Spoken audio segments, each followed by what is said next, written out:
எப்படி அவதாரம் செய்தார் என்றால், கைலை மலையில் வீற்றிருக்கும் சிவபெருமான் தங்க பிளம்பாக காட்சியளிக்கும் மலை கைலை மலை.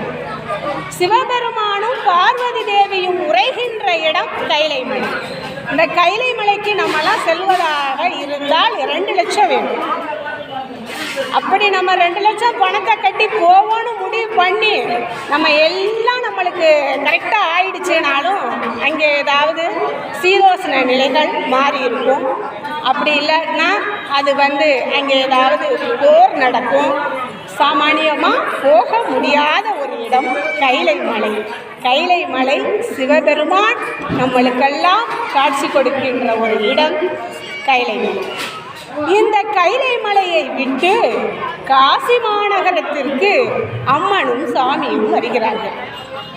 காசி மாநகரத்திற்கு அங்கிருக்கின்ற யோகிகள், ஞானிகள், தவசிகள் என எல்லோரையும் பார்த்து ஆசி வழங்குகின்றார்கள்.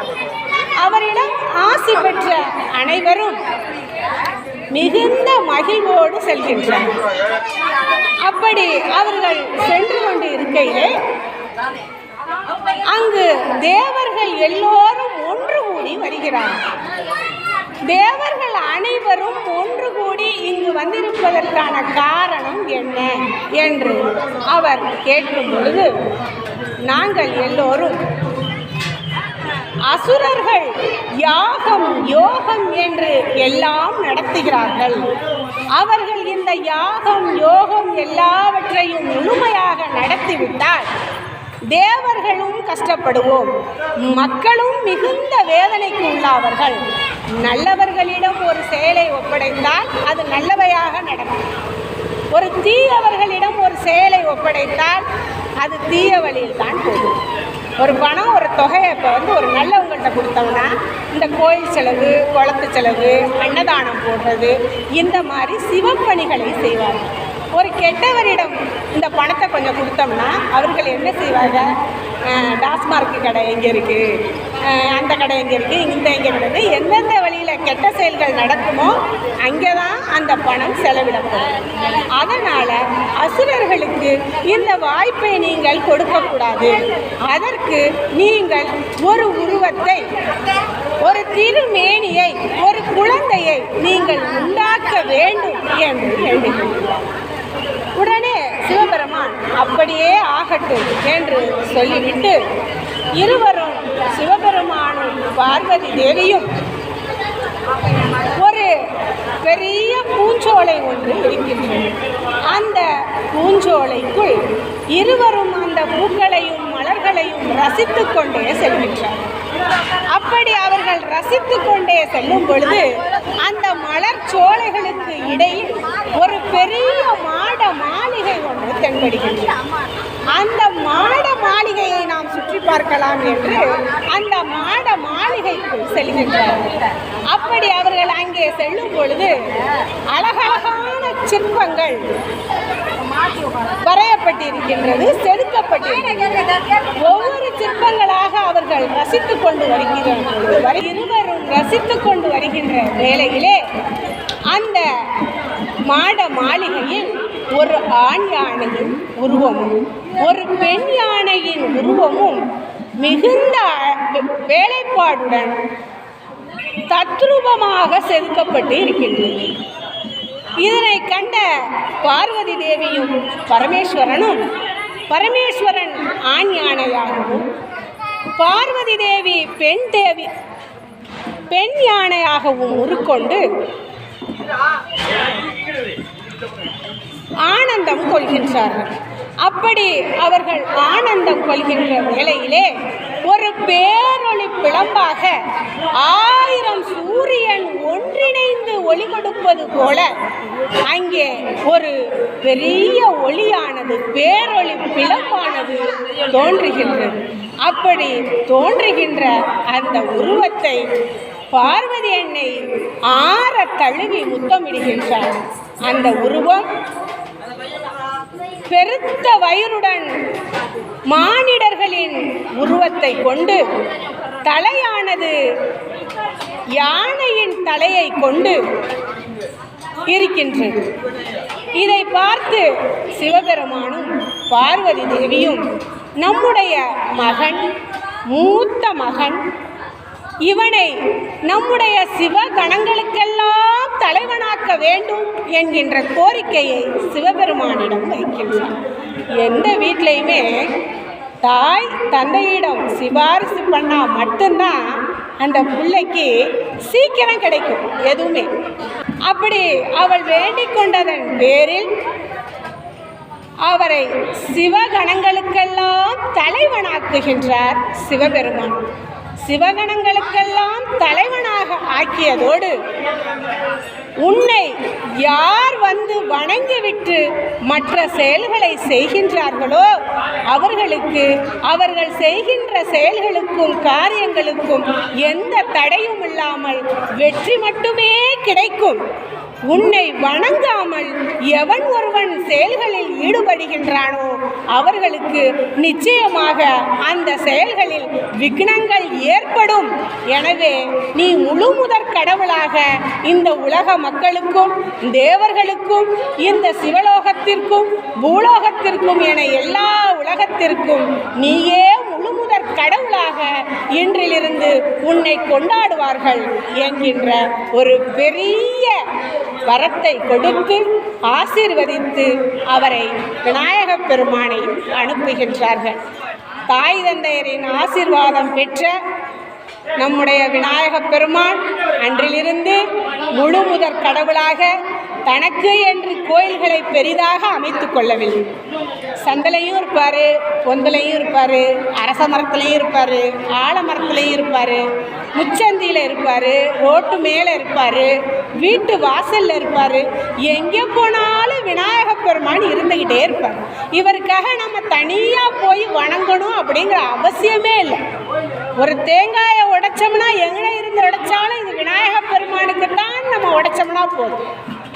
அவரை நினைத்து உடைத்தாலே போதும். இருக்கின்ற இடத்தில் தேங்காயை உடைத்தால் அது அவருக்குத்தான் சமர்ப்பணம். உடைக்கப்படுகின்ற தேங்காய் முழுமையும் அவருக்கு சமர்ப்பணம். அப்படிப்பட்ட விநாயகப் பெருமானை நாம் எல்லாம் இன்று வணங்கி நம்மால் முடிந்த அன்னதானம் இன்னும் பல செயல்களை செய்து அவரை குளிர்வித்தோம். அப்படி குளிர்விக்கப்பெற்ற நம்முடைய விநாயகப் பெருமான் அவருக்கென்று பெரிதாக எந்த நெய்வேத்தியமும் அவர் கேட்டதில்லை. பெரிதாக படையல் போட வேண்டும் என்று அவர் சொன்னதில்லை. அவருக்காக நாம் 2 அருகம்பிள்ளை மட்டும் கொண்டு போய் அவர் மீது சாற்றினாலே நிறைந்த படையல் போட்டதற்கு சமம். இந்த உலகத்தில் எத்தனையோ பூக்கள் இருக்கின்றன, எத்தனையோ மலர்கள் இருக்கின்றன, எத்தனையோ இலைகள் இருக்கின்றன. அவற்றையெல்லாம் விட்டு இந்த விநாயகப் பெருமான் எதற்காக அருகம்பிள்ளை தேடி அமைத்து கொண்டார்? யாருக்காவது தெரியுமா? அருகம்பிள்ளிலே அருளும் தெய்வம் தான் நம்ம விநாயகப் பெருமான். ஏன் அவருக்கு மல்லிகை பூவிலே அருளும் தெய்வம்னு சொல்லியிருக்கலாம், வேற ஜெவந்தி பூவில் அருளும் தெய்வம்னு சொல்லியிருக்கலாம். அருகம்பிள்ளில் அருளும் தெய்வம் விநாயகப் பெருமான் அப்படின்னு சொல்கிறோமே, அது எதற்காக அப்படிங்கிறது உங்கள் எல்லாருக்கும் தெரியுமா? தெரியாதா?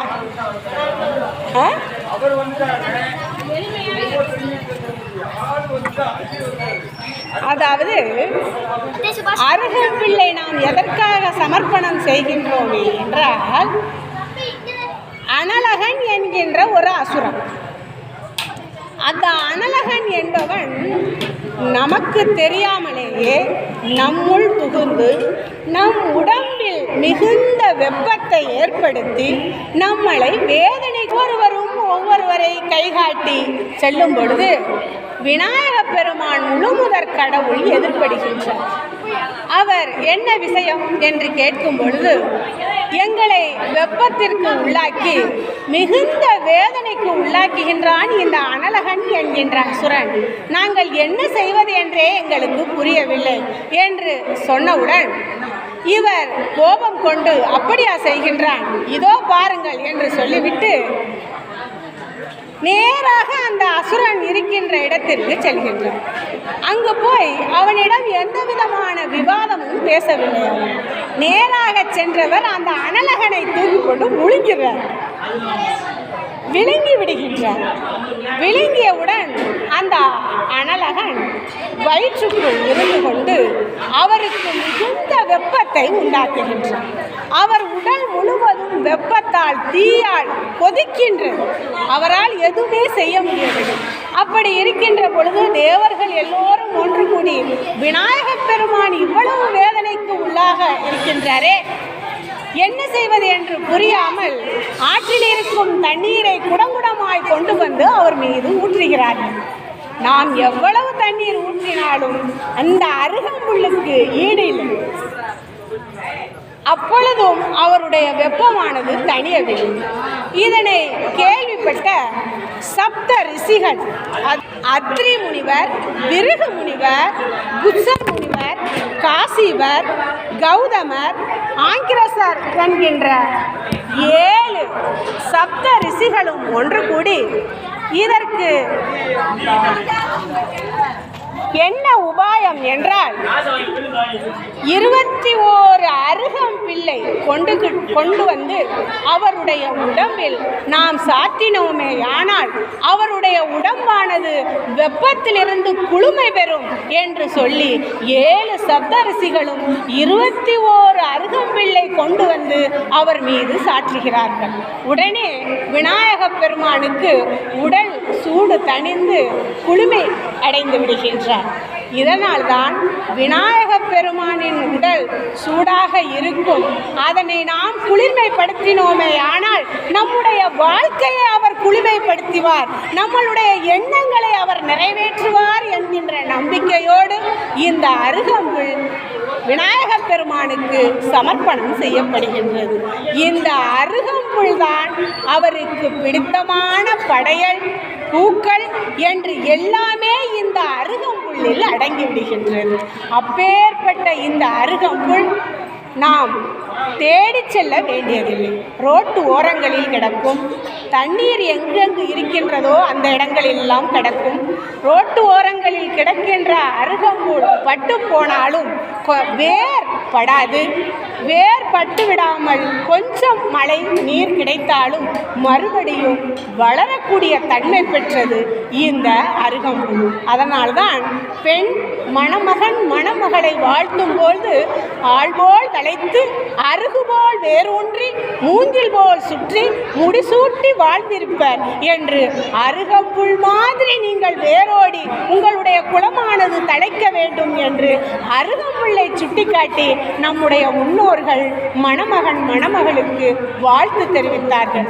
அப்படிப்பட்ட விநாயகப் பெருமானுக்கு பிடித்த அருகம்புல்லை இதுவரைக்கும் நாம் சாத்தினாலும் சாத்தாவிட்டாலும் நாம் இதுவரைக்கும் கையில் மல்லிகை பூதான் வாங்கி செல்ல வேண்டும். ரோட்டு ஓரத்தில் கிடக்கின்ற இந்த அருகம்பிள்ளை எதற்கு நாம் பறிப்பானே என்று நினைக்காமல் உங்கள் கையில் கிடைக்கின்ற அருகம்புல்லை கொண்டு வந்து விநாயகப் பெருமானுக்கு சாத்துவது மிக நன்று என்று கூறி அடுத்ததாக நம்ம விநாயகப் பெருமானுக்கு அருகம்பில்லு சாத்திடுச்சு.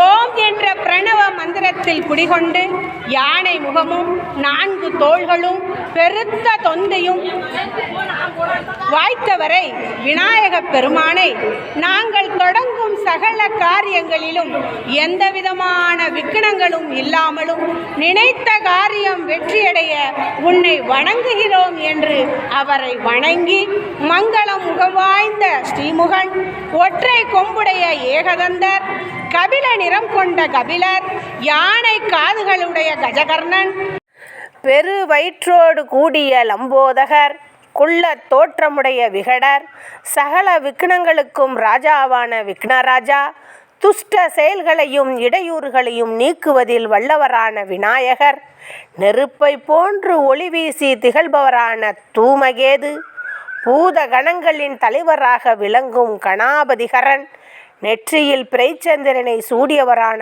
பாலச்சந்திரன், யானை முகத்தையுடைய கஜானனன், வளைந்த துதிக்கரமுடைய வக்ரதுண்டர், முரம் போன்ற அகலமான காதுகளையுடைய சூர்பகர்ணன், கந்த பெருமானின் தமையனான ஸ்கந்த பூர்வஜன் தன்னை வணங்கி நிற்கும் பக்த கோடிகளுக்கு அருளை புரியும் ஹேரம்பன் என்றெல்லாம் சொல்லப்படுகின்ற இந்த விநாயக பெருமானின் 16 திருநாமங்களையும் கல்வி கற்க தொடங்கும் பொழுதும், வீட்டை விட்டு வெளியே செல்லும் போதும், நாம் சொன்னாலும் இல்லை யாராவது வாசித்தாலும் அல்லது யாராவது வாசிப்பதை செவிகுளிர கேட்டாலும் அவர்களுக்கு எந்த விதமான விக்கடங்களும் சம்பவிக்காது, போகின்ற காரியங்களில் வெற்றி உறுதி என்று கூறி வாய்ப்பளித்தமைக்கு நன்றி கூறி விடைபெறுகின்றேன்.